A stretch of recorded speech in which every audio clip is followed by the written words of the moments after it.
Let's take a detailed look inside a common through-hole light-emitting diode, or LED, to understand how this remarkable little component works.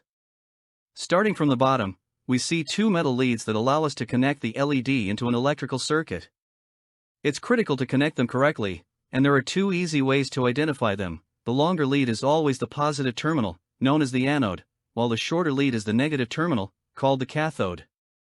As a very useful physical identifier for situations where the leads might have been trimmed to the same length, the plastic base of the LED has a distinct flat spot molded into one side, which always corresponds with the cathode, or negative side.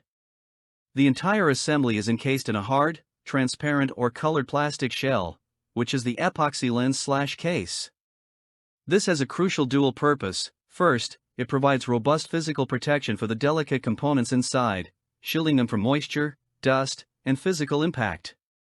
Second, its dome shape is not just for appearance, it's precisely engineered to function as a lens, gathering the light produced internally and focusing it into a more concentrated, forward-projecting beam, which is what makes LEDs appear so bright and directional. Looking through the epoxy, we can see the upper portions of the metal leads, which form an internal structure called the lead frame. The anode's lead extends upwards into a relatively thin structure known as the post. The cathode's lead, however, expands into a much larger, cup-like structure called the anvil. This significant size difference is intentional. The anvil provides a stable platform for the most critical component and also acts as a small heat sink, helping to draw damaging heat away from it during operation. Nestled within the anvil is a small, polished, cup-shaped depression known as the reflective cavity.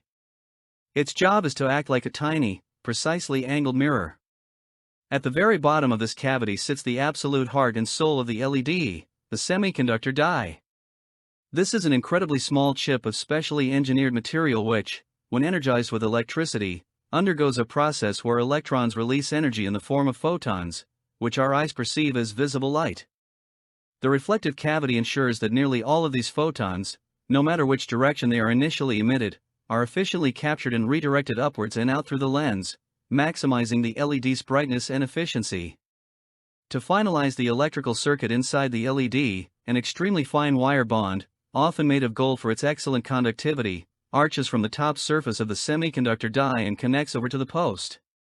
So, when power is correctly applied, the electrical current flows from the positive source into the anode, travels up the post, crosses the delicate wire bond to the semiconductor die, causing it to glow, then flows through the die into the large anvil, and finally exits through the cathode back to the negative source, completing the circuit and brilliantly illuminating the LED.